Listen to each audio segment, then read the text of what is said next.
deceptive. In Hawaii, height is measured by the back of a wave, not the face, so the scale is notoriously conservative. But height isn't the major issue. At Pipe, waves are just as thick as they are tall. They are dangerous enough without having to deal with wobbles and backwash, but I didn't have a choice. My heat began at 9 sharp. I was up against 3 Australians, Damien Hardman, Simon Law, and Mike Romillies, and only 2 of us would advance to the semifinals that took place later that day. Halfway through the heat, I didn't have any good rides. In competition, the surfer who executes the most radical controlled maneuvers with speed and style throughout in the most critical part of the wave for the longest functional distance is deemed the winner. Of course, wave size is definitely a factor as well. As I waited for a good wave, the commentators were announcing the judges' scores from the beach. I was way behind. A wave popped up, and the other guys were a little out of position. I didn't realize how heavy the wave would be. I only knew I had to catch it, if I wanted to have any chance of advancing. I paddled into it, just as the backwash hit, and stood on my board as the wave jacked up. There isn't much time to think once you've committed to a wave like this. The slightest hesitation, and all is lost. From the top of the wave, I dropped about 15 feet straight down.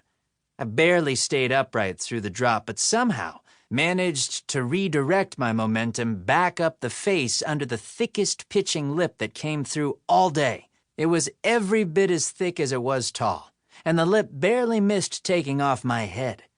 Inside the tube was the only safe place to be. Anywhere else, and I would have been obliterated.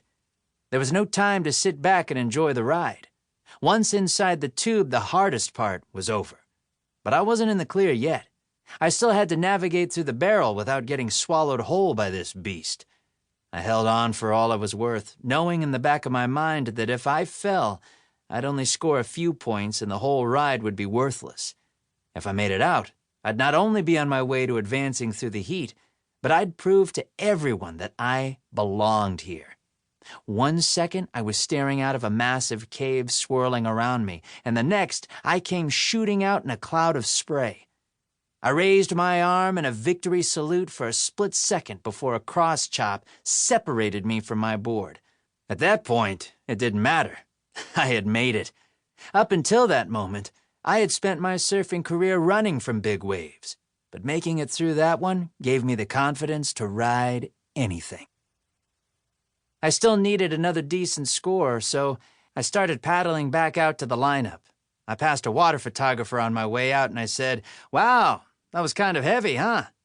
He laughed at my understatement and said, "You don't know how heavy that was."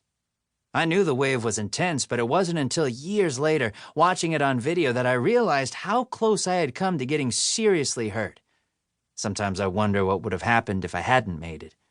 If the lip had landed on me, it could have broken my back or even killed me. At the least, it would have sent me to the hospital. I didn't start surfing because I expected it to be my career. It was something I just had a good time doing. But once I started, I couldn't stop. Nothing compared to the thrill of riding waves, having the friendships and the lifestyle. I couldn't have imagined that the magazines I studied from cover to cover would become a scrapbook for my friends and me, or that heroes I never thought I'd meet, let alone surf against, would eventually become my good friends. And I couldn't fathom that I would learn to thrive on the waves that scared me senseless.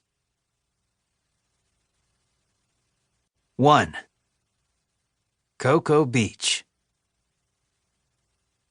Leaving Orlando International Airport, the Beeline Expressway runs due east toward Brevard County.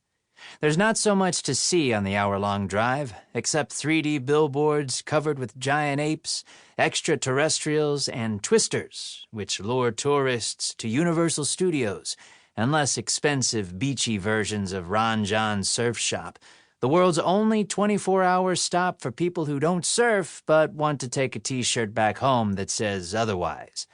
Other than that, it's a straight road cut through the middle of dense clumps of palmetto and pine forests. Entering Brevard County, also known as the Space Coast, the Beeline is nice enough to bypass the city of Cocoa, which in 1925 lent its name